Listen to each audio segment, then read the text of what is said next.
Hello, everyone. Before we get started, I just want to take a moment to orient you guys to the WebEx system.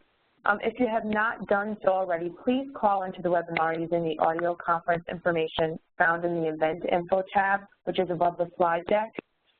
There will be a question and answer portion of this webinar, so we're going to ask that you hold any questions that you may have to the end, and we will be utilizing the chat box, which is located on the right side of your screen for the question and answer period.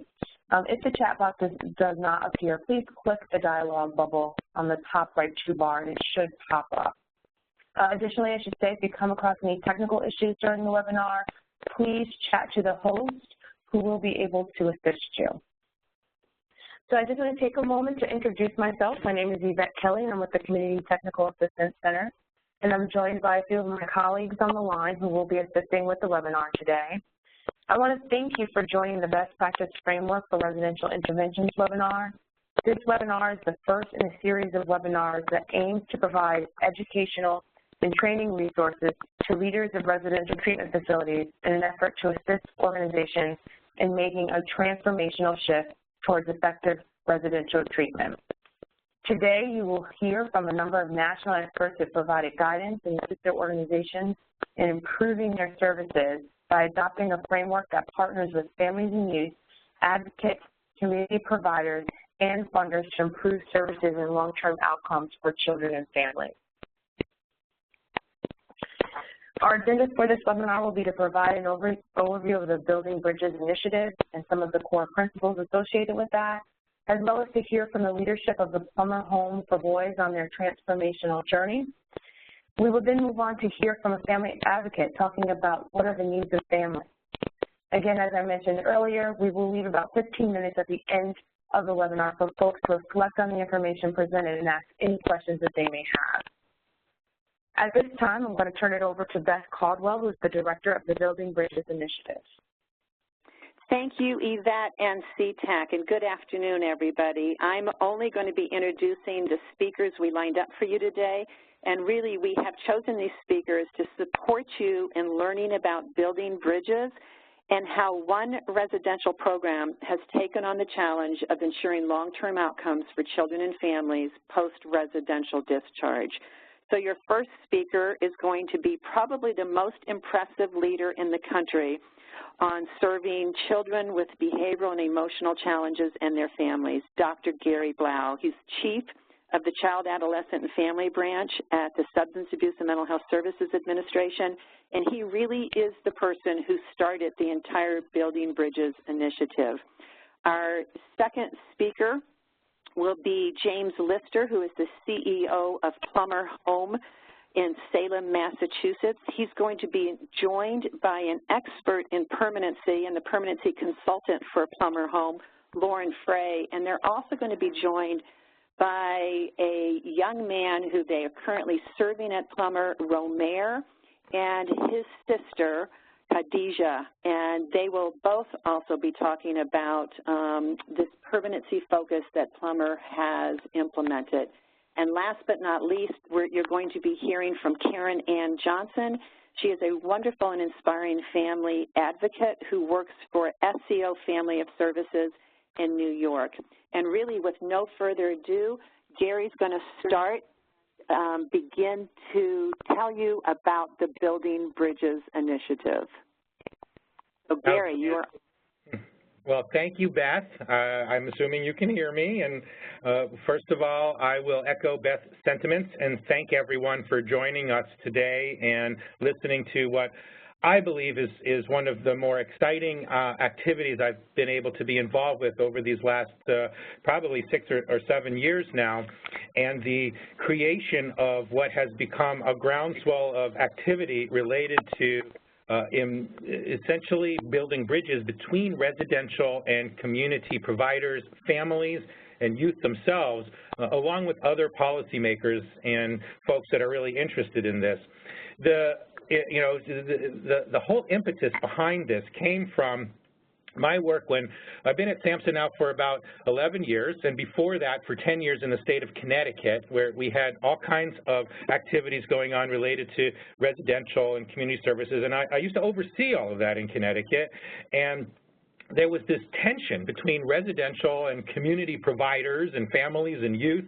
And it was interesting to me because I always found that residential providers had the same kind of mission statements on the wall that our community providers had. And why couldn't we all just do a better job of working together in all of this? And I would hear from my community counterparts that, wow, you know, well, residentials don't reach out to us, and, you know, we have all these issues. And then from the residential side, you know, people complaining about the community, well, they don't take the kids out, you know, help us with discharge plans or help us with educational activities. And there was, again, all of these different kinds of tensions, and the associations that were involved got into it. And so all of a sudden we said, look, why don't we bring people together and see if we can't hammer out some ways to do this? And essentially that's where Building Bridges came from, was an original summit meeting back about 8 years ago in Omaha, Nebraska, that was actually at a facility that was doing this work. And we all learned together that we had the same kinds of desires in mind to help children and families. And so from that, you'll see it became the joint resolution and the establishment of this Building Bridges initiative, which has now expanded across the country and has focused on best practices. And that would be best practices in residential, best practices in communities, best practices in coming together for all of this. Now, as you can see, Gary, can you change the slide, please? I tried to. Oh, there we are. That's me.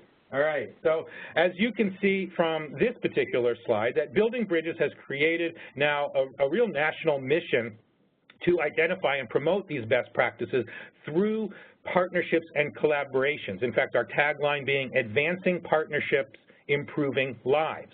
And the reason for that is that we have a very values and principles-based system that we operate under, that all of our providers, be they residential or community, can kind of buy into. Much of this is a connection between what I do in the world of what's called systems of care, which creates these coordinated networks. And it's interesting because sometimes people will say, well, residentials are not part of this community-based systems of care, and I have argued very strongly that we are all in this systems of care together, and that we should all be looking to have a mission related to engaging, involving families in this family-driven approach. Having young people have a major role in the stay and the activities of facilities and in fact in systems themselves, what we call youth-guided care, to be strengths-based, culturally and linguistically competent, focusing on individualized, or what in the medical world they call patient-centered care, using evidence-based practices or evidence-informed practices, and staying current with the research base that's necessary. So that, shifting the next slide, really is our values and core principles about what we're trying to accomplish. And whole framework of BBI's core principles can be seen here on this particular slide, and inclusive of transition planning and work with making services more accessible. Now, we also talk about how does BBI in Building Bridges help to identify these critical elements for success.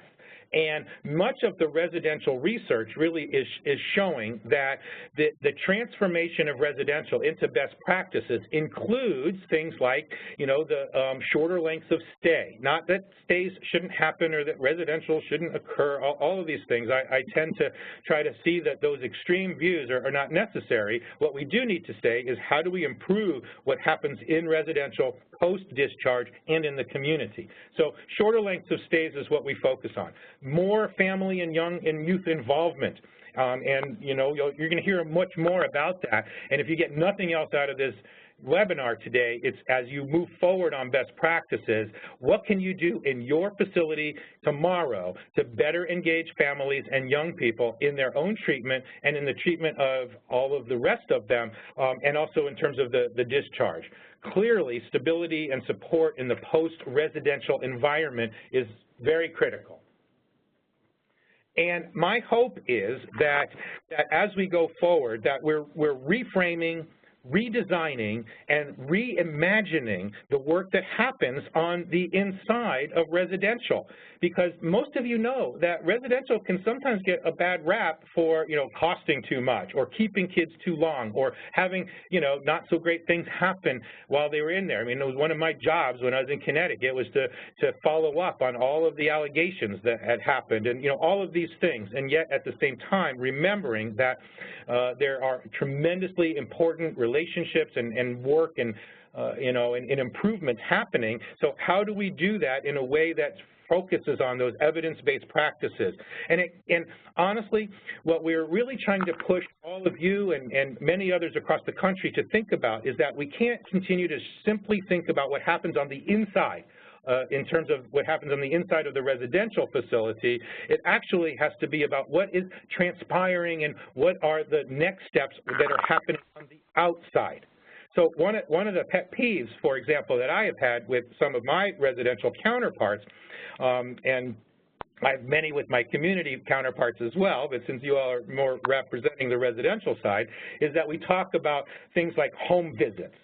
Well, honestly, we don't want our young people to think that they have to visit their own homes. I mean, it's actually the residential center that is being visited, and what we really should be talking about is having young people spend more time and spending time at home, and in fact, perhaps even using that as more of an outcome measure, how much time spent in home and community, even while say inside the facility, can be demonstrated to have a better impact and better generalization on the outside. So when we start talking about big and small steps, I'm hoping that today folks can think about, all right, wow, I heard so-and-so say that, or that this worked in Plummer, or this is what's happening in building bridges. I can create a small action step that's related to having more family members or youth on our creating an advisory board, or if you already have that, on your governance structure, or how to engage youth in developing some of the plans or structures within the facility, or all the way through, complete transformation and culture change that, that can be done where folks are focusing on eliminating the entire use of seclusion and restraint as an example, or not using points and levels systems because those have not actually been demonstrated to work. And so those are the things that we have really been focusing on. Big steps are great. Small steps is a fabulous way to get started. And now we're really thinking about where is building bridges, having its most impact. And one of the things that's been really heartening is that from this original meeting, back in Omaha, Nebraska, our first summit, and probably 30 people from community, system care, families, advocates, young people, as well as CEOs and clinical directors, these 30 people that came together. Now building bridges is literally happening so many places across the country. There are comprehensive state initiatives like in Delaware or Massachusetts, that there are individual provider initiatives or county level initiatives. I think the point is that everyone can join the Building Bridges initiative in one way, shape, or form. And that all of them do different kinds of, big and small steps. So in California, as you can see, there are large pilot programs that are happening about family finding and family support and engagement kinds of work. In New Hampshire, really taking a look at how this honest examination of transformation and what is really happening within a residential facility. Massachusetts actually has led a lot of the way in using the values, principles, information from Building Bridges to redesign and even through contracting their entire residential system. So those are all strategies that are happening. We also have a number of facilities themselves and programs themselves that are pushing the envelope on what they're doing, and they're based on some of these values and principles and informations and best practices that Building Bridges has shared. So one of our colleagues, the CEO of Damar in Indiana, has come up and talked about that, look, folks, our job is not to cure kids, but rather to help kids and their families negotiate the basic tasks of everyday life. So that the idea that, well, I need to keep a kid in residential 2.5 2.5 years in order to make it all better is really not going to be helpful in the long term. And so we're really pushing on appropriate lengths of stay. And for some kids, maybe it is longer than 3 months. But, you know, what are the actual kinds of data that we can generate from all of this? And as an example, we have some interesting information and details about recidivism, post-discharge rates for those who sort of use some of these implementing BBI principles versus ones that don't. So one state that would remain nameless had some data, for example, back in 2009, that their licensed residential programs after a year had about a 68% recidivism rate. Oh my goodness, if that's the kind of data that are being generated, we got a problem. Whereas Damar, who is implementing this, has demonstrated over these past 5 years of being involved with building bridges and making transformational changes that recidivism or readmission rates post-discharge from their facility have ranged from a high of 11%, which is still way lower, to a low of 3%, which is pretty remarkable. So as a reminder that, that we never can change things by fighting existing, reality. But Mr. Fuller has said this. To change something, we got to build a new model that makes the old model obsolete. And that's what we've been trying to do. What is this whole concept of a new model in residential and a new philosophy of bridging residential to community services? And that's where we've created all kinds of products and resources. So if again, you don't get anything else out of today, use the website, Building Bridges for Youth, that's the number 4youth.org, and look at all the possible documents, information, support systems, toolkits, everything that's really available to you all that we have created through the amazing leadership of Beth Caldwell, as well as many others on our steering committee that represent the American Association of Residential Centers, or the Child Welfare League, or the Alliance for Families and Children, or the Children's Behavioral Health Association. I mean, all of these groups having come together for this. I'll call your attention to a number of these products. One, the self-assessment tool, along with its glossary, that really does help our residential programs, along with community counterparts, by the way. We've had communities do this self-assessment tool on their own as well, to see where you stand with respect to the values and principles and your practices. Are they consistent? And if not, and if people see that, where can you improve? Because people are starting at different levels. You may be on the phone now going, I do all of this. Well, that's great. So how do we push you to the next level? Or you may be on the phone saying, wow, we don't even have, families on our board of directors. So how do we get to that stage? But that will help you a great deal. That's actually been a very positively received tool. Our next products and resources, we have family tip sheets. We've engaged a lot of family and youth in this, and they have tip sheets related in both short and longer versions, and you can see all of this. You can download it, use the materials, talking from families to other families about their stays, about what to think about within residential, how to make recommendations for what to do. The same with the young people. They have a youth tip sheet that was developed by young people for other young people, that we call Your Life, Your Future, inside information on residential programs from youth who have been there.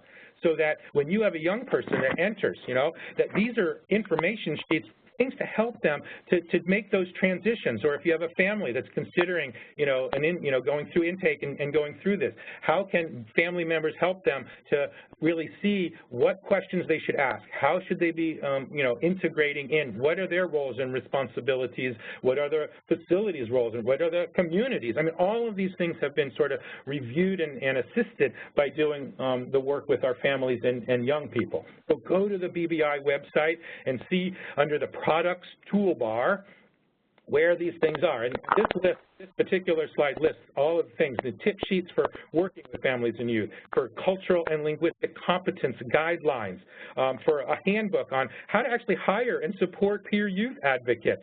A number of these documents have been translated into Spanish. We also, as you can see, strategies that families can use, or youth when they're going into residential facilities. You can also see the articles that have been published on BBI or information that you can have. Our National Council for Community Behavioral Health has, and the Teaching Families have done articles or special issues that have been included. These are all things that I really push people to learn more about and to get information. Again, we have more recently released documents. We have this brand new Finding and Engaging Families document that was, I actually thought was actually really helpful issues, tips for how to do some of this work, how to engage or create youth advisory councils, how to support siblings, and then another recent document that came out related to building consensus on outcome measures for residential. And then finally, another new thing is that we've taken a lot of these materials, and very fortunate that one of our publication companies is from Rutledge, or Taylor and Francis, have worked with us to create this new guide, essentially, on residential interventions, a best practice guide that synthesizes a lot of this information. And P.S., this is not a shameless plug, because I get no royalties for the book, and Beth and Bob Lieberman, a CEO who has been involved, have taken theirs to support youth and family empowerment activities. But I think the point is that we worked with Taylor and Francis through their Rutledge Publishing to create a one place document to do that. So there's an opportunity for folks to have even more information. And now this summer, if you're not aware of it yet, we're doing our first, we've had these summit meetings before, but we're doing our first ever web training programs. They're going to come out on the web this summer. We would encourage folks to stay tuned to the BBI website for that. And all of these different areas will be a sort of internet-based training opportunities for all of those areas that you can see, and how to take steps in order to do that. As well as this summer, we're moving forward on developing our guide for wraparound interventions and a how-to guide related to some funding issues that people are struggling with. So you may be asking yourself, well, what can I do today? Well, again, an action step, and one of those action steps could be to simply go on the website, check out the joint resolution that has all of the values and principles and framework that we use, and then have your CEO, your board of directors, have these conversations that, hey, can these be areas that we can do and commit to? It's not like we're going out and judging you, or we're not an accrediting body or anything, but by endorsing the joint resolution, it says that you've made a commitment to embody the principles that Building Bridges has created, and we would love to have you endorse the joint resolution that will allow us to put you on our listserv and to do, to get some information from us right away and up front.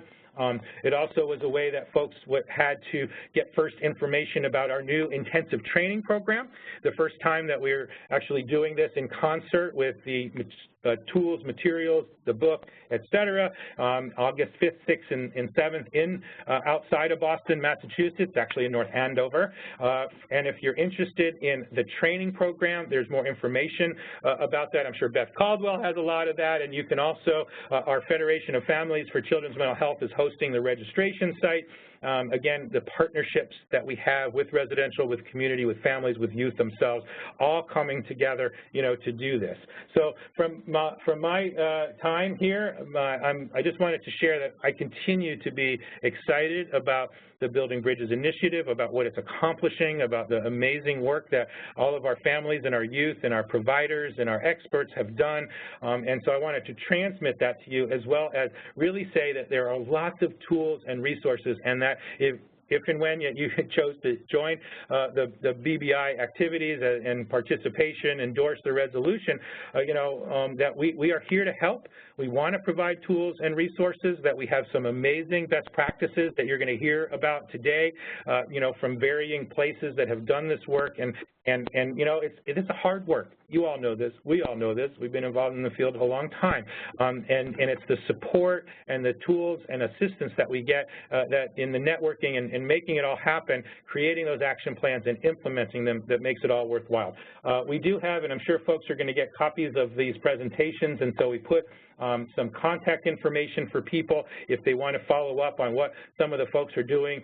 Say in New Hampshire, there's contact information, or for Massachusetts that's doing their big contracting initiatives.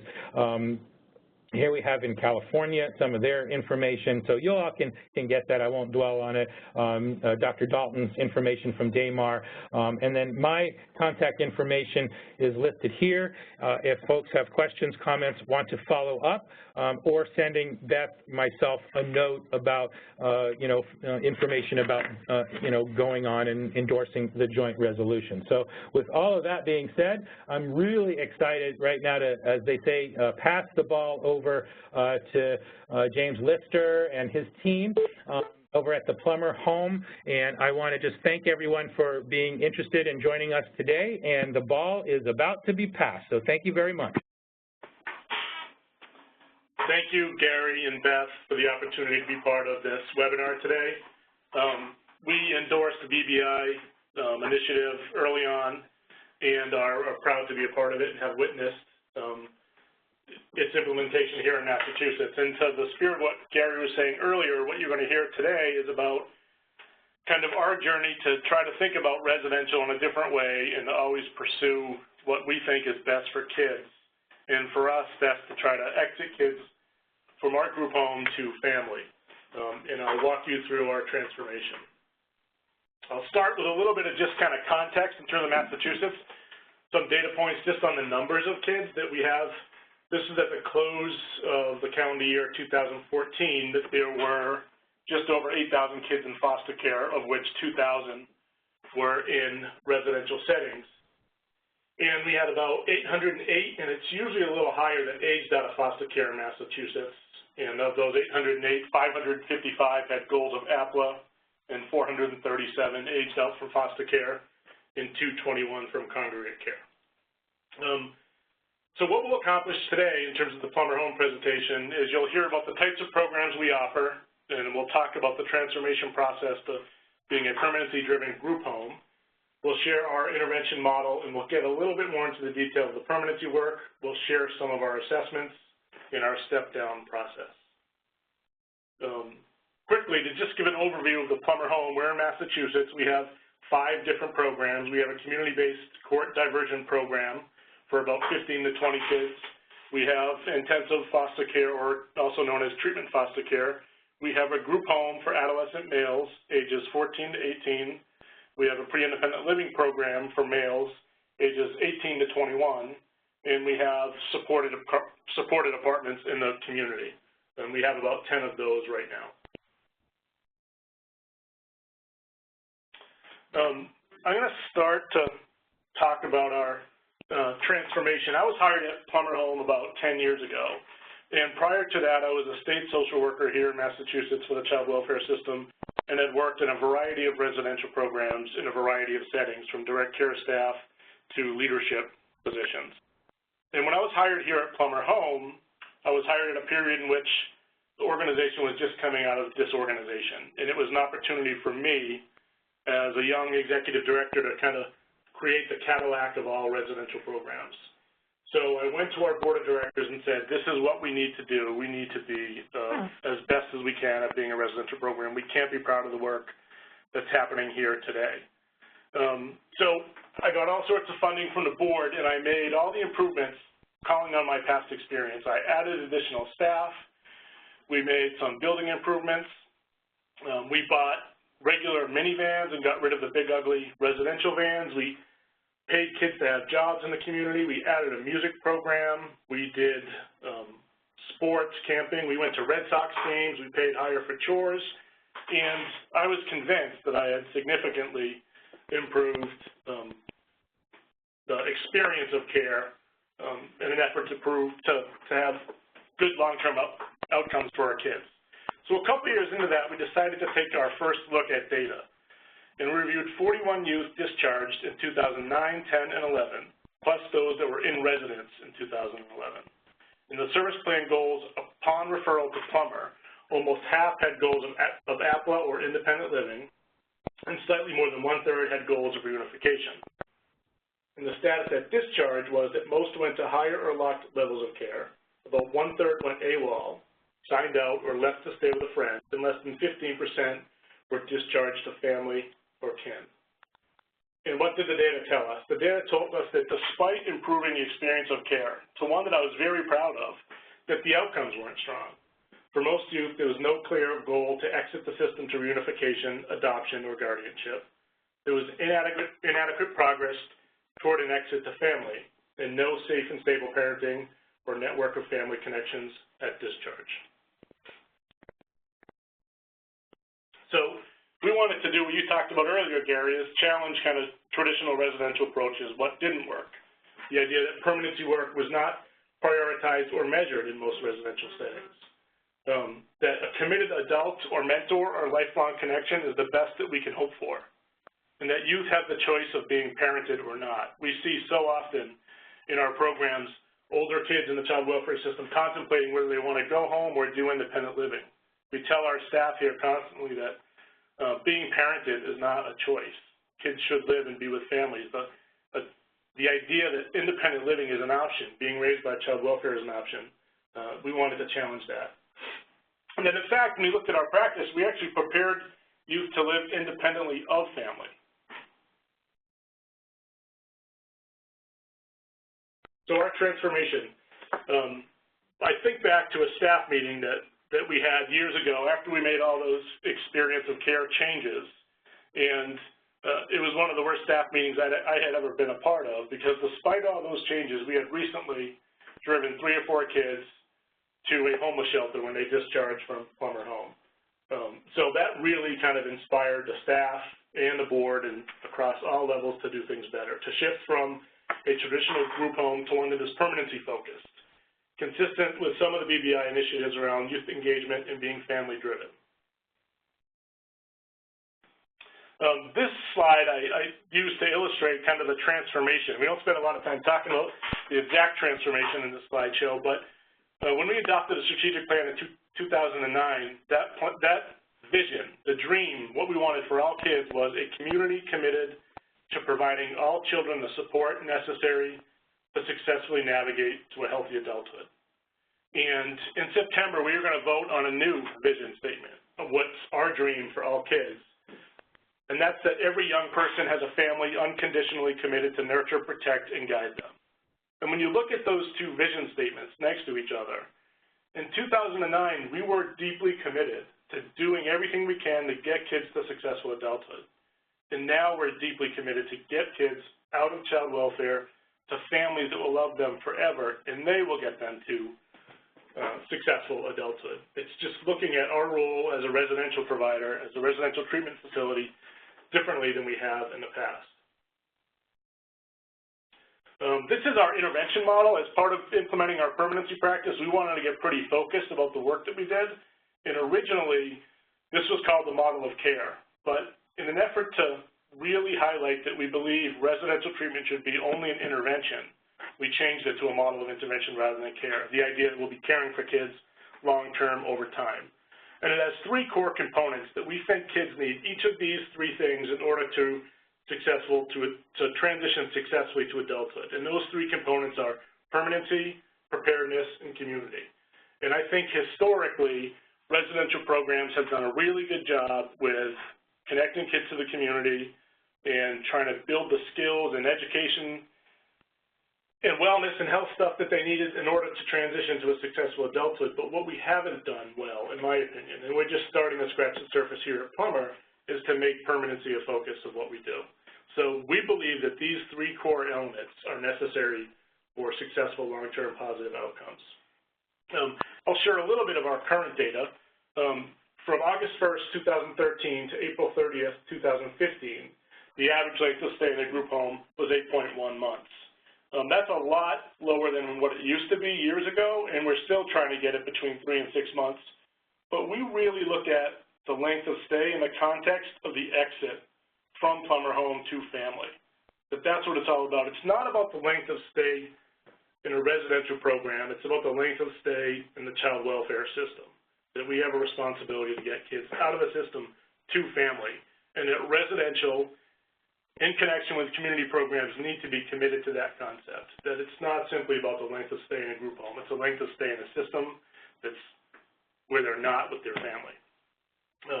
Of the 28 youth that discharged from the Plummer group home, 25% were unified with birth parents, and 25% moved to our own pre-independent living program with family connections that were established while being with us. Also, some current data of the 18 youth who reside in the group home and pre-independent living program, all are receiving permanency services toward reunification, adoption, or legal guardianship, concurrently with preparedness and community. And 13 have a state permanency goal of APLA, which 5 of those kids with a state permanency goal of APLA will be discharged to family this summer. And I'm convinced, had they not come to a program that was focused on permanency, that the social worker and treatment team for each of these 5 youth were on a plan and on a track for them to remain in residential program and move to lower levels of care, ultimately independent living. What helped us make the shift? Strong vision and strategic planning. Our strategic plan was really what drove that intervention model of permanency, preparedness, and community, and that's what we got our board of directors and all of our partners behind. And then setting priorities. We resource permanency in a way that other organizations might resource capital improvements. We had limited resources, but to make Plummer Home what it needed to be, we focused on the family element. At the time when we decided to prioritize permanency, we needed all sorts of improvements to the building, we needed better staffing patterns, so on and so forth. We needed a variety of things, and we chose to finance and prioritize permanency. And then solid collaboration with state partners. From the very beginning of us even considering a transformation in practice, we engaged as many of our state partners as we could on a variety of different levels. I will now ask Lauren to talk about some of our assessments and standardized our assessments. Okay, thanks, James. So some of the standardized assessments that we use here at Plummer are going to be pretty similar to what you would use other places. One that we use, the CANS, the Child and Adolescent Needs and Strengths. And one of the things that's really important for us about the CANS, in addition to what it's meant to do as a standardized assessment for youth, we really want to take a very strong look at who youth identify in the domains of that assessment as their attachment figures. That leads us to identify who in their family may be protective factors, who potentially are resources for permanency, and it also gives us some real cues to the kinds of family work that might assist those youth and their families in bridging them from residential back to their family. We also have implemented the Youth Connection Scale, and many of you might be familiar with that out of ANU Family Services. We use it as both a pre- and a post measure, so we administer it when youth are referred and when at the intake, and then again when they're discharged, and it's really looking at the numbers of significant adult connections in their life, the quality of those connections, and one thing that's really important about this particular scale is it's a youth self-rating. So youth are telling us themselves the number, the quality, and level of those relationships in their lives. And then the other tool that we use that's very tied to our model, the Plummer intervention model, is a rating scale. It's a 5-point rating scale, and it's based on the 3 dimensions of the practice model. So permanency, where every youth has a safe and emotionally secure parenting figure in their life and a lifelong legal family. Preparedness, that every youth has the skills and support to meet his or her physical, emotional, educational, and economic needs. And community, where every youth has a safe place to live, a sense of belonging, and a chance to positively contribute to his or her community. And so consistently during the duration of the residential intervention, we are tracking benchmarks on a 1 to 5 rating scale related to those 3 domains of the intervention model. The Plummer permanency approach. So when James described that wheel that was on your PowerPoint, the orange part at the very top of the wheel is permanency. And I'm just going to dive a little bit deeper into that permanency piece and explain what we sort of do here related to permanency work at Plummer. First of all, there's family search and engagement. Many times youth are coming to the program. The state agency will say, this youth has no one. There may not be any family members connected at the time they come here, or there may be family members that are connected but need to be engaged in a deeper way. So that actually looking for relatives, family members, not only blood and legal relatives, but making sure that we're doing a broad definition of family and looking for safe and protective adults who have meaning in that youth life. We want to find those folks, and then we want to engage them. And we all know, if you've done this work at all, that it's not the finding that's always the hardest part. It's the engagement piece over time. In some states, if you're a provider out there and you're working with a state system, many states are doing the family search and engagement internally, and sometimes it's not seen as a provider role. In Massachusetts, we're working very collaboratively with our state. They also do family search and engagement, and they also are okay that we're doing that within our approach. And it's really important that we are doing that collaboratively with them. So even if the state agencies have found family members, it's our role, if you're working with the youth, to engage those family members. We want to be engaging the ones that are important to the youth. So we're giving them voice about who it's important for them to be reconnecting with or stay connected with. We want the family search and engagement to be immediate, upon intake, persistent, and ongoing. We know that one time of reaching out is not sufficient. We have to persistently be reaching out, attempting to engage family members that may have been very disconnected from this youth life and very disenfranchised from the system, and in a very respectful, positive, valuing way, continuing to engage them in the work here with the youth. And then we want to involve family members in the treatment and the teaming process. So we're very purposely using a youth-driven and family-engaged teaming model where we're very specific about making sure that family members are involved in those pieces.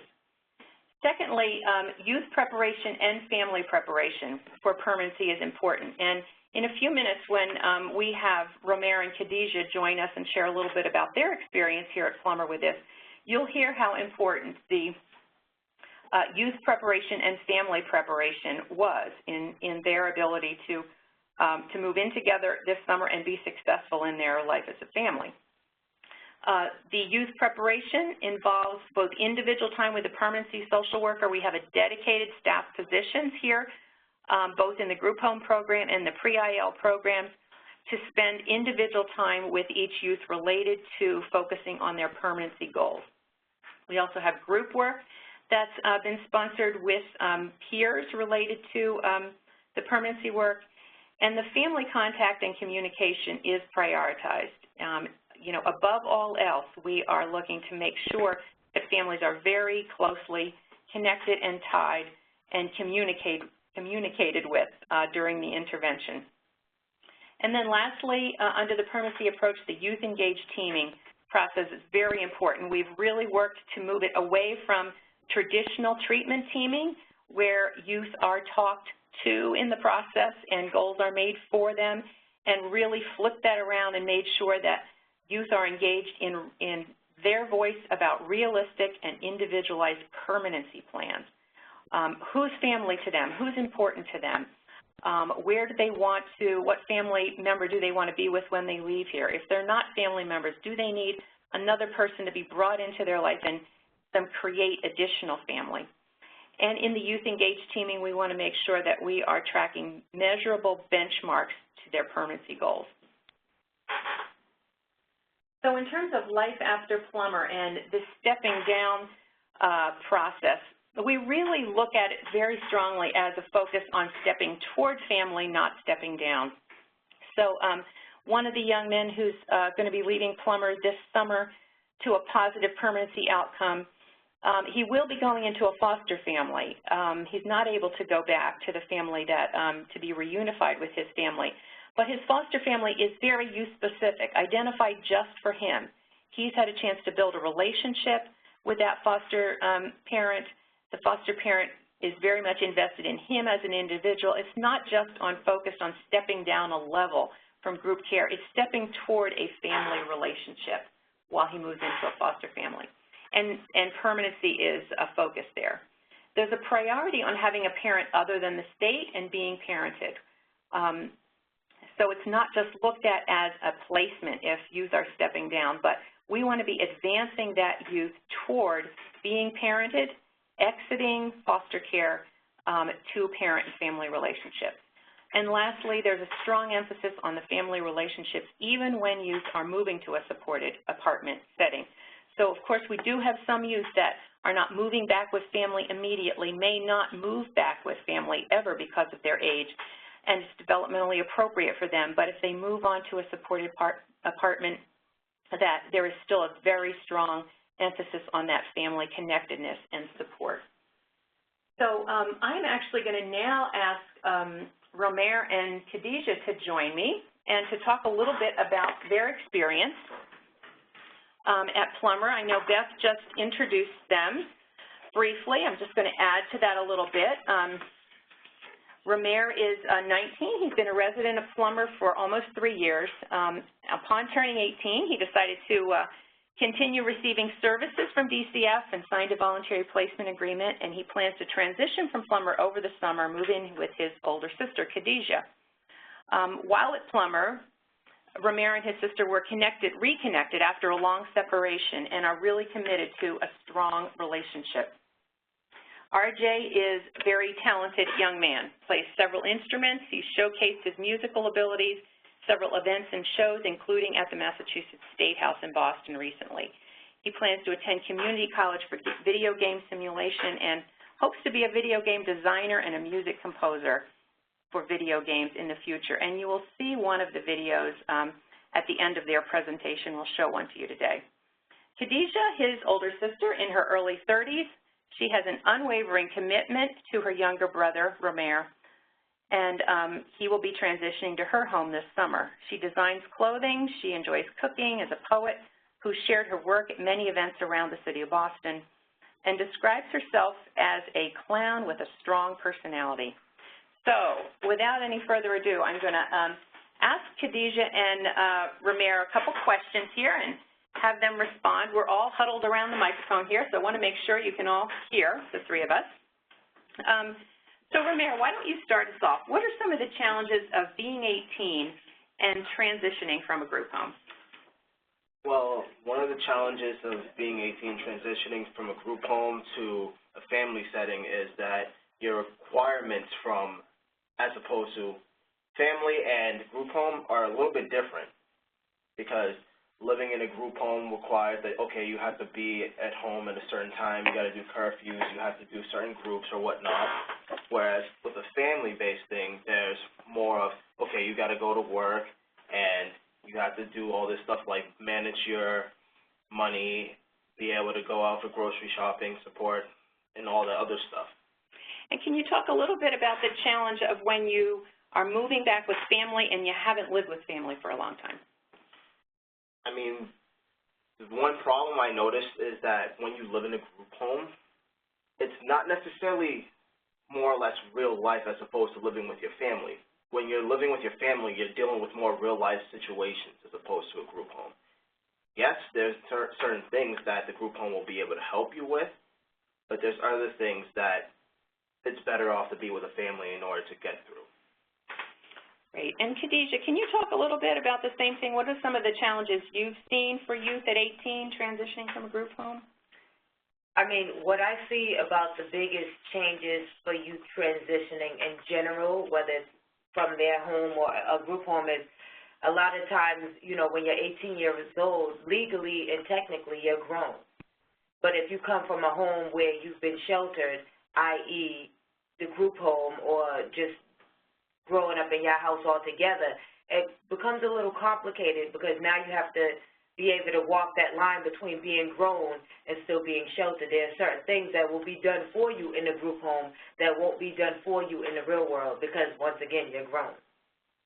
And Khadijah, when we were talking earlier, you talked a little bit about, in this transition, how important it is to have a family network in that process.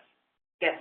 I think it's very important to have a family, whether it's biological or just people that you're close enough to.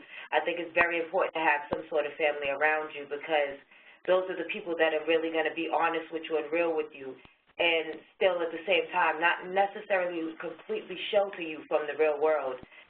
sometimes when you're in a situation where it's not technically or legally your family, sometimes people are a little bit nicer to you either because they have to be or just because they are. Great. And RJ, can you talk a little bit about how the Plummer program helped in the process of you being ready to transition back to family? Well, one of the biggest things that Plummer Home has helped me with is with coping skills, dealing with hard times because of the music group that I've been participating in. And I felt as though without the music group, I wouldn't have been able to express the struggles that I've had to deal with without not even having my sister or certain family members that are currently deceased. It's actually helped me express that a lot better. Khadijah, how could you say that it's helped you to be ready for Romer to transition back to live with you? Well, Romer was basically, I don't want to say taken from me because he was given, but I lost him, so to speak, when he was about 12 or 13, and that's a very critical age in any young adult or adolescent's life. You know, you're really trying to hold on to what you know while still trying to figure out a lot of things that you don't. So I just feel like, you know, him being involved in the music program helped him out a lot, and him having strong people who weren't necessarily going to bend when he started fluffing his chest out, I feel like that really helped him a lot. And two of the phrases that you used, Khadijah, earlier, one was that you often look at youth coming through the foster care system as kind of wounded warriors. Could you talk a little bit about what you meant by that? When I say that I look at the youth as wounded warriors, I say that to say this. In a lot of cases, there are youth, especially in the foster care system, who've been through trials and tribulations, certain sort of things, regardless of what it is, and similar to people who've gone away to go to war, you know, and then when you come back, it's like people expect you to automatically conform and so on and so forth, but you're still hurt, you're still wounded, you still need that help. So the foster care system helps you, you know, groom all of that, smooth out the rough edges to become a better person. And with wounded warriors, when they get the proper, you know, attention or whatever they need, they smooth out a lot better and they move better into, you know, civilization and society. Awesome. In our last minute before we actually move to closing up with RJ's video, RJ, can you tell us, there was a time when you were just focused on getting your own apartment, not considering moving back with family. What kind of helped you to turn the corner on that? Well, honestly, I felt as though that I could take it on head on, but then it got to a point where it was a little bit overwhelming. So I had to look at the cards dealt in my hand, either go basically live in independent living and struggle a lot harder than I would if I, say, go to the other option, which would be live with my sister and be able to grow that way so that when I do decide to live independently, I'll be a lot better off. Awesome. So we're going to actually flip this back to one of the other presenters and have them play RJ's video, and then James will wrap up the Plummer presentation.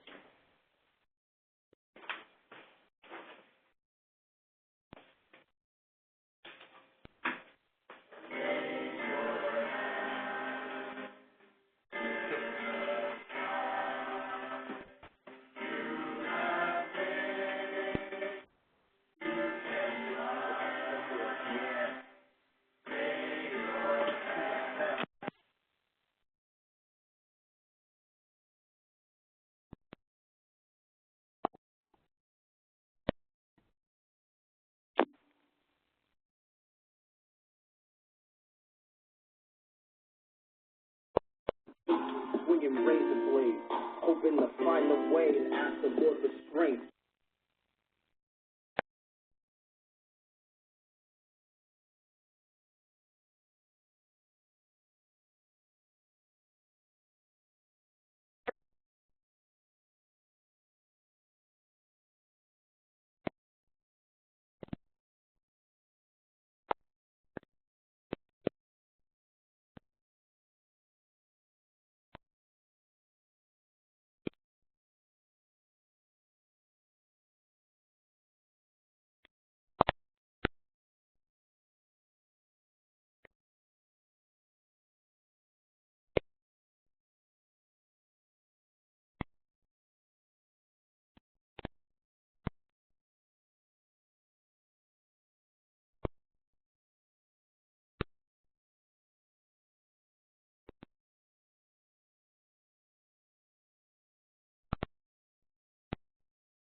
So that video is something that RJ put together a few weeks ago, and it was part of the permanency work he's done here at Plummer Home in terms of kind of clarifying his past and doing the permanency preparation work. And there were two verses to that song. The first verse was him talking to his deceased mother, and the second verse was him talking to his deceased father. So a great example of the music program as a platform to do some good, high-quality permanency work. Thank you for the opportunity to be part of this webinar. You'll see on this website that we recently published a paper with the American Association of Children's Residential Centers on our permanency work and how that can be successful in a residential setting. And here's our contact information. I will now pass it on to Beth.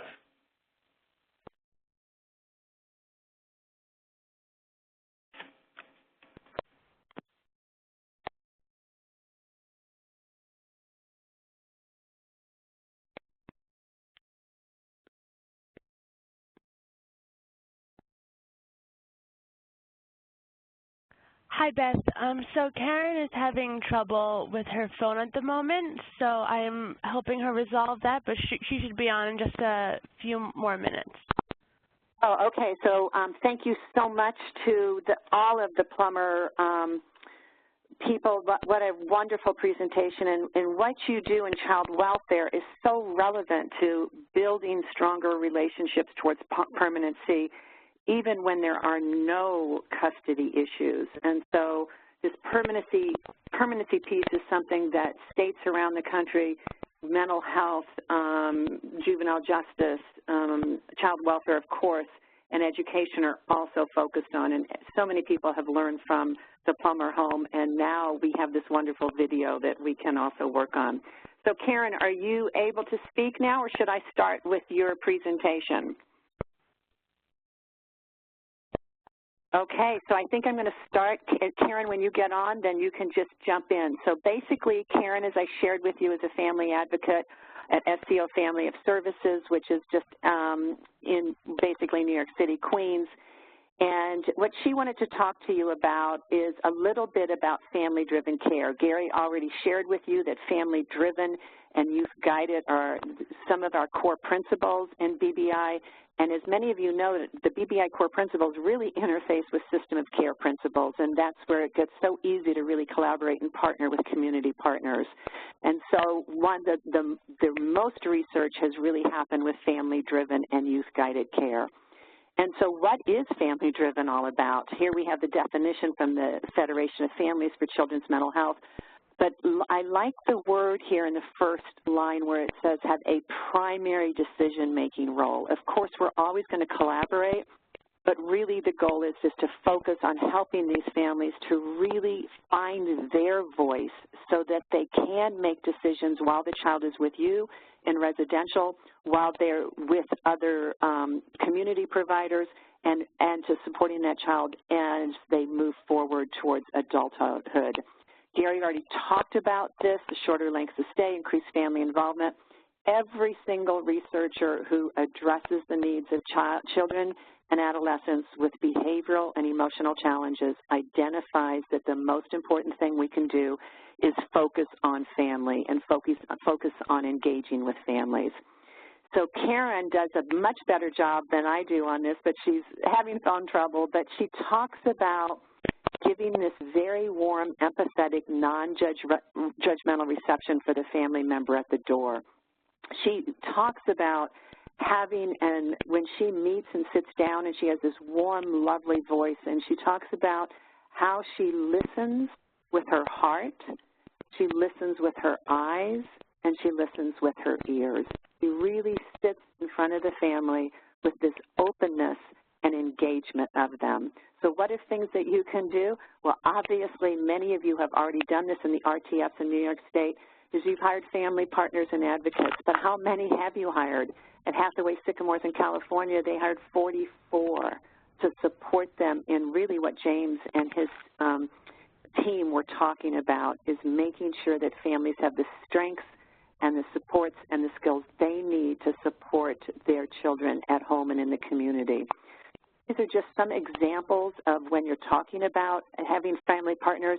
Our national co-director of the Youth Family Partnerships Work Group for BBI is Joanne Hust, and she talks about how important it is that family partners share offices with other staff, so it really changes the culture, that people aren't going to be talking about that dysfunctional family when there's family partners around. So if we're really going to change the culture to totally engaging families, we want to make sure we do that. Beth, I'm in. Okay, Karen, so if you can see we're on here where we're hiring family partners and advocates as co-trainers. So I'm turning it over to you. Thank you so much, Beth. So as Beth began to explain, it's very important, of course, to bring family partners on to your program.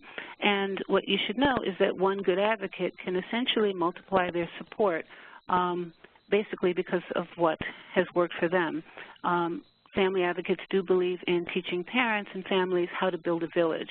And we also believe that every family member should have a backup to their backup and or a plan B, especially when you need it. Most family advocates that work in the community, we feel it's better for parents and families to have more support than you need so that it's there when you need it. And we are really strong components of having phone line accessibility for support, access to family-run resource centers who are also committed and know exactly where families are. A senior family partner also brings family voice to the children's needs, and they listen with a parent's ears always. Experienced credentialed family advocates, with supervision training, they are an invaluable resource to any administrative team. What we also feel important in our work is to participate in QI meetings in residential programs as the eyes and ears of the parents of the children, because we're listening with those ears and we are interested in what concerns and barriers lay for other parents like ourselves. We're always looking for family empowerment teachable moments, of course, that mitigate harm and risk and safety concerns. When I am involved, and I am involved very actively in my particular program, I am listened to and I present and I contribute to the family voice in our agency. And it's incredibly important for families to feel that not only do they have their own voice, but they have an advocate within the program that also is representing their voice.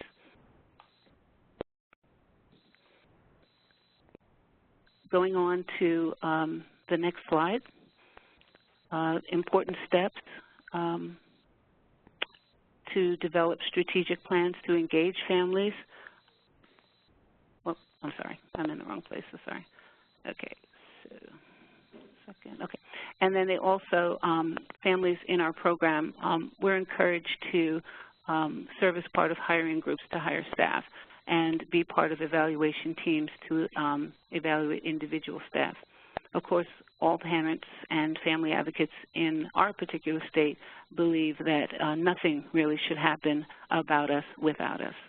And that's a really strong message that we do want to send. So, Karen, I think that Gary already covered this about the BBI self-assessment tool, so I'll move to the next slide for you. Thank you so much. And probably he covered this about reading everything they can. So how about this one? Okay. So regarding priorities for board and leadership, it's super important for families to be involved in permanency conversations from essentially admission.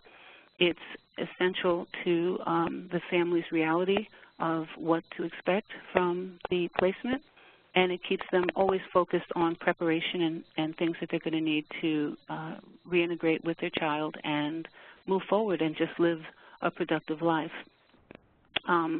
The priorities, again, for the board and leadership has to do with wraparound child and family teams, and those would be services and supports that would help the family at admission or there shortly after when the first treatment plans are being made to discuss how family life will look in the community.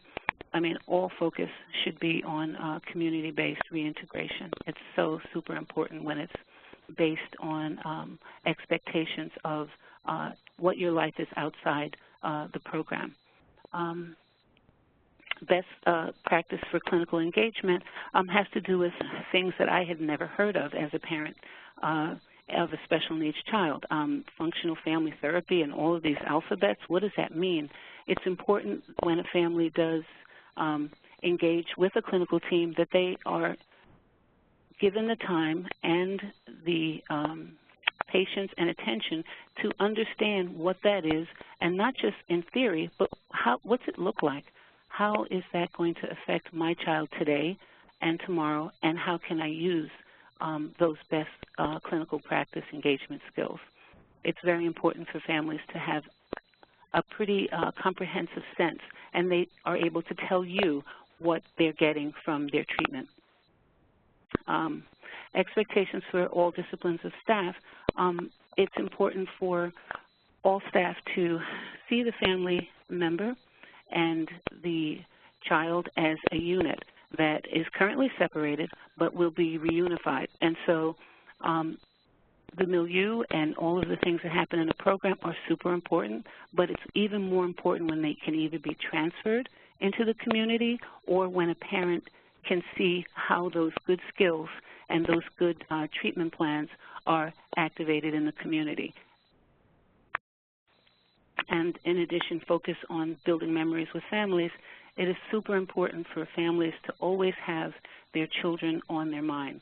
It's very easy, and often families who are incredibly stressed, they are so just bombarded with expectations and bombarded with stress, and knowing that their separation is there, having those little memories. I mean, our program gives families opportunity to take photos and to visit the campus, but most importantly, to participate in those normalizing things that they would do if the child were at home.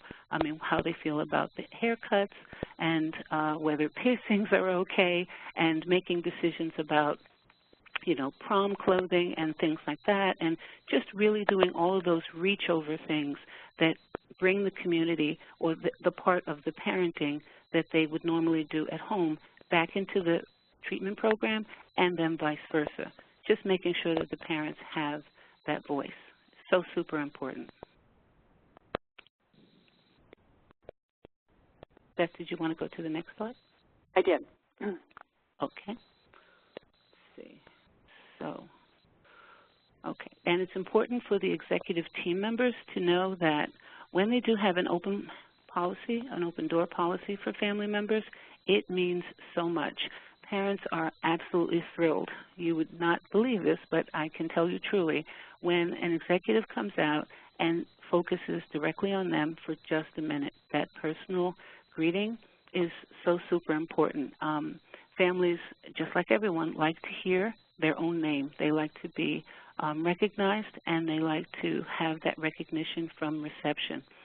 So that it's so super important that families feel welcome at the door. It's important for people and staff, especially in board and leadership, that they meet and greet every new family, and that they also get involved and interview family members just about midpoint and close to discharge, because it means that there's a continuity, and they'll remember that you remembered, because that's super meaningful to them. It's important, of course, for cultural competence and linguistic competence that staff represent, you know, the cultures and ethnicities and races, and speak in languages that represent the families of children in our programs. It's super meaningful to them, and it's just a way to add a hugely qualitative part of the residential experience.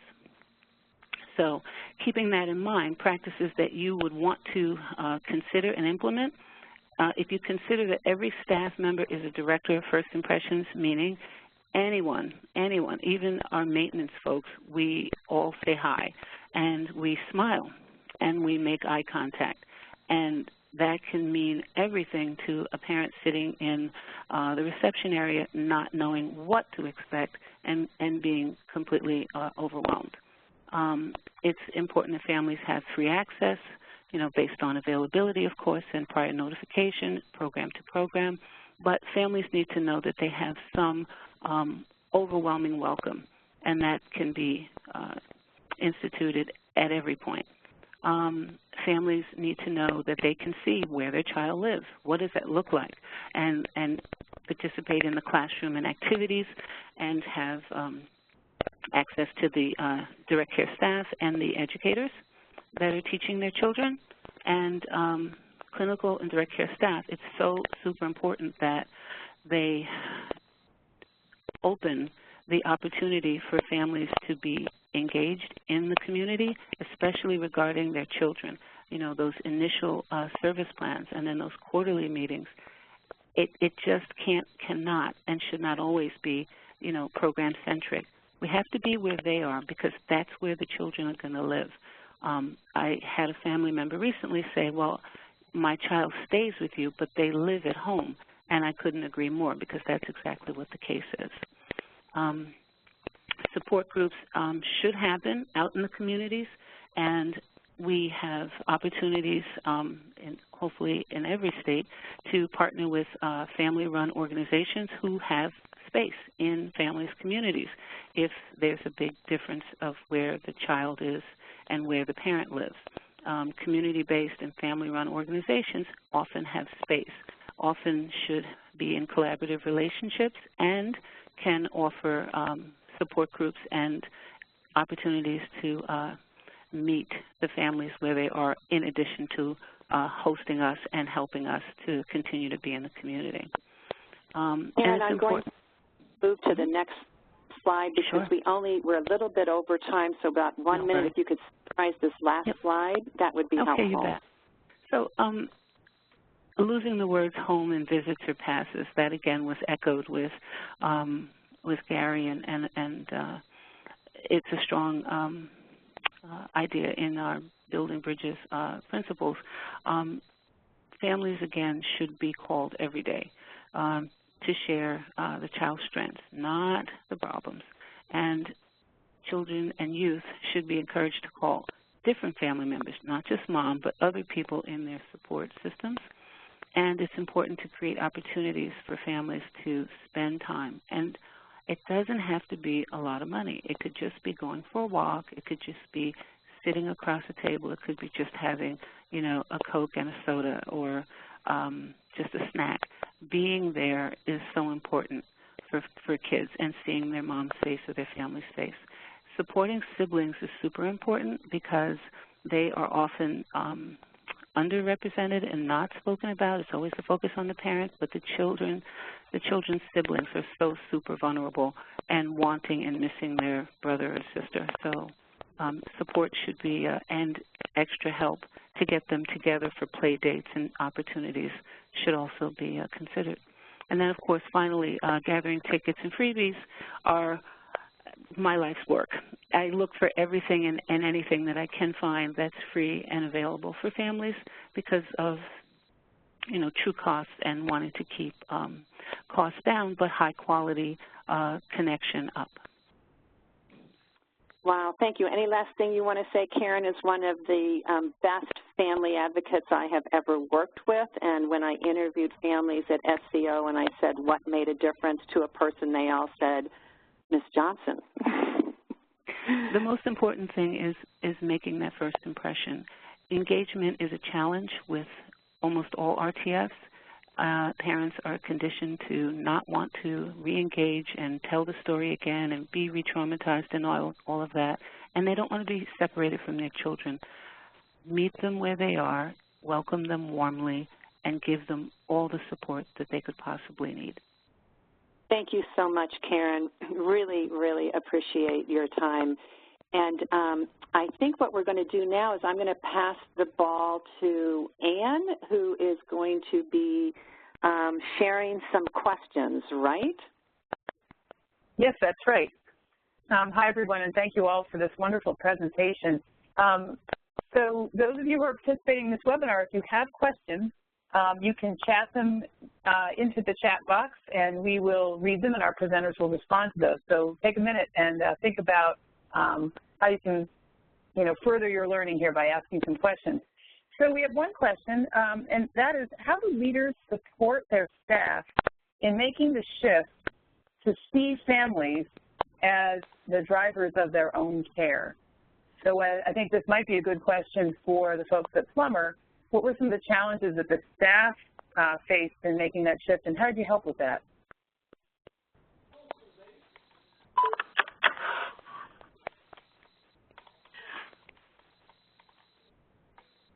James, are you on? Yeah, we're so the question was, how do we empower our staff to embrace the family voice? Yes. Okay. I mean, I think to a large degree it's a cultural shift within an organization. It's thinking differently about your role, that it's not traditional residential work, business as usual kind of thing. It's understanding the importance of that and how that often might kind of trump the day-to-day stuff, the milieu activities, so on and so forth, and empowering your staff in a way that they can feel comfortable doing that. And that's through, lots of really good training and ongoing support and consultation and coaching around thinking about your role differently. I mean, the transformation we've done here, we didn't get into too many of the details, but it really was a cultural shift for staff across all levels of the organization, from a maintenance person to administrative staff to leadership staff to the clinical staff, around looking at our role very differently than we did in the past. And that's what that, vision statement comparison, attempted to illustrate. But it's really a cultural shift, and you got to get the resources behind it, from, the senior staff making those decisions down to empowering staff to make the clinical decisions and adjustments context of the milieu to prioritize that. This is Great, Beth. thank you. I also want to say to that question is that in the book that Gary referenced in his slides, there is a chapter on the first steps in culture change, and it really addresses that specific question really well. So if people want to get to that book and read that chapter, it's a great one. We have another question here. What strategies do you have for engaging with families who live a considerable distance from the community residence or residential treatment program? A distance that makes it hard for them to maybe be there physically every day.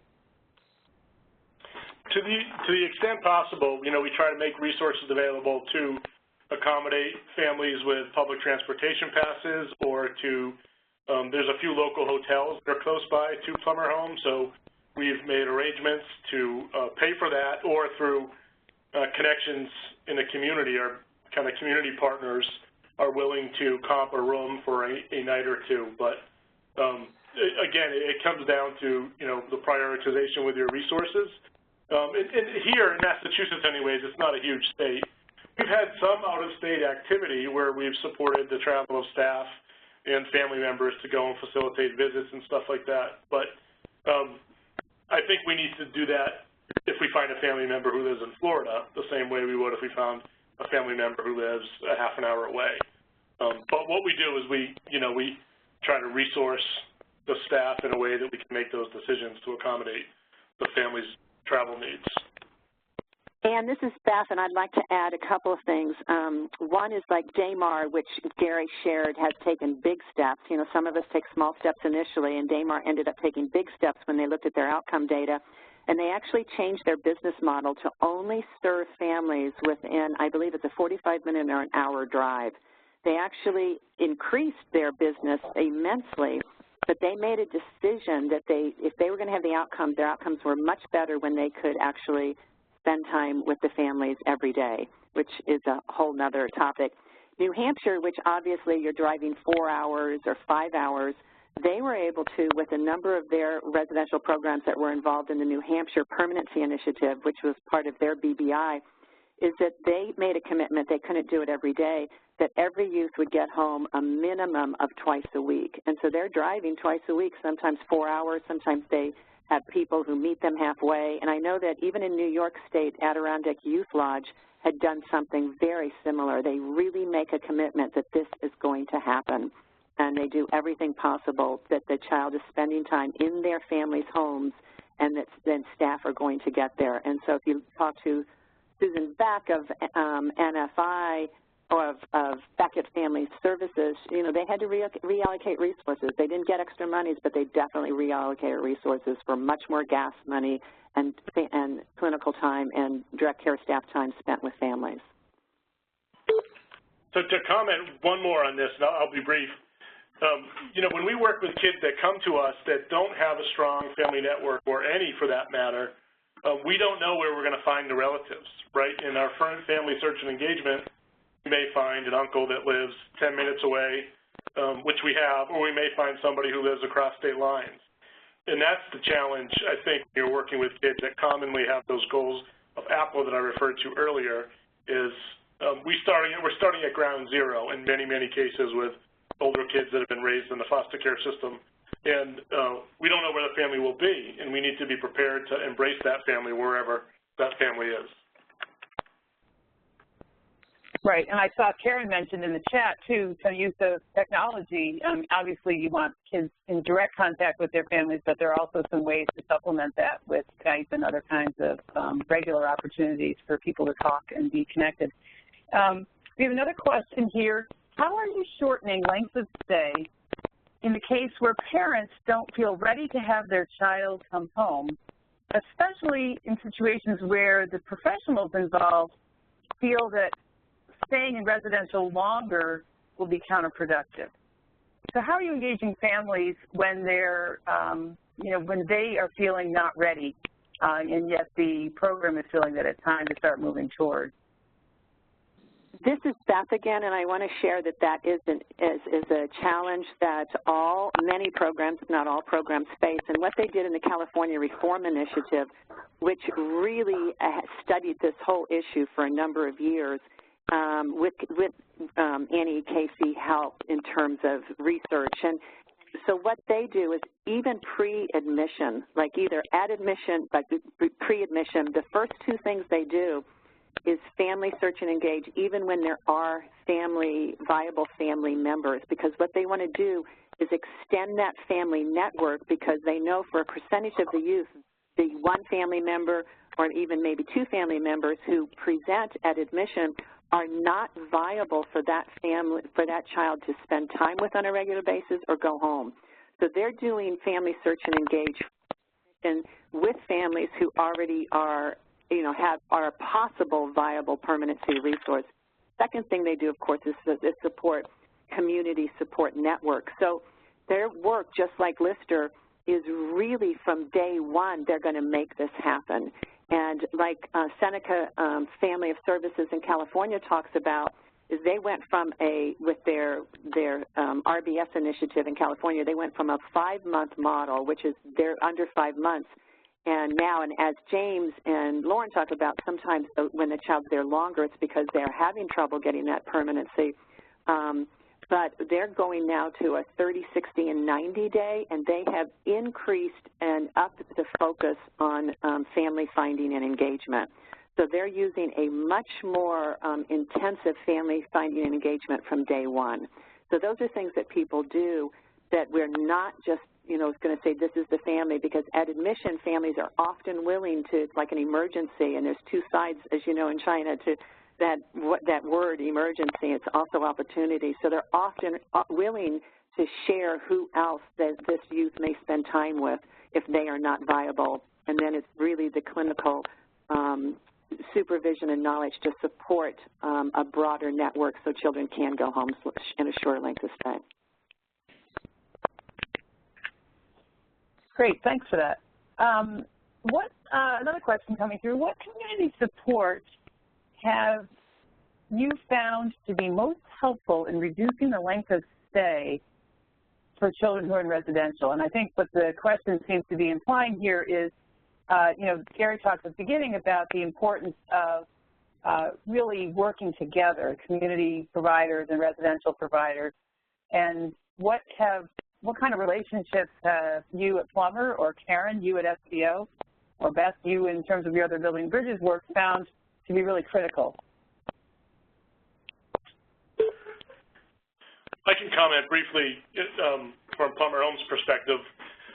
We have a strong network of child welfare providers that we work closely with, going from intensive residential levels of care to treatment foster care organizations, community-based organizations. And to the extent possible, we really try to partner and select, when we can, which agencies we work with when kids do leave our program, or as we prepare them to do so. So we spent a lot of time in local Massachusetts provider meetings, building these networks and relationships, and trying to the extent possible, educate our community partners, our provider partners, on our philosophy around exiting kids not only from residential, but from child welfare. And when one is ready to leave Plummer Home and no longer needs that level of care, we try to do everything we can to make sure that permanency work continues in a community-based setting.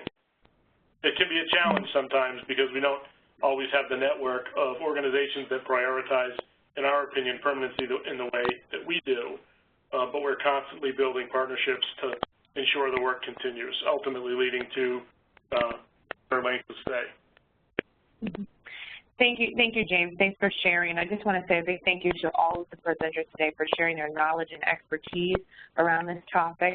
I hope that everyone enjoyed the webinar today, but most importantly, we hope that you take away some practical information to begin to make some of those small and big steps towards transforming to better serve and support families and children. We will have additional resources and more additional information about future CTAC offerings. Please feel free to contact me at the following. It's up on your screen. And I just want to say thank you to everyone. I know it's 2:30, so I don't want to hold anyone past the time. But again, just a big thanks to the presenters.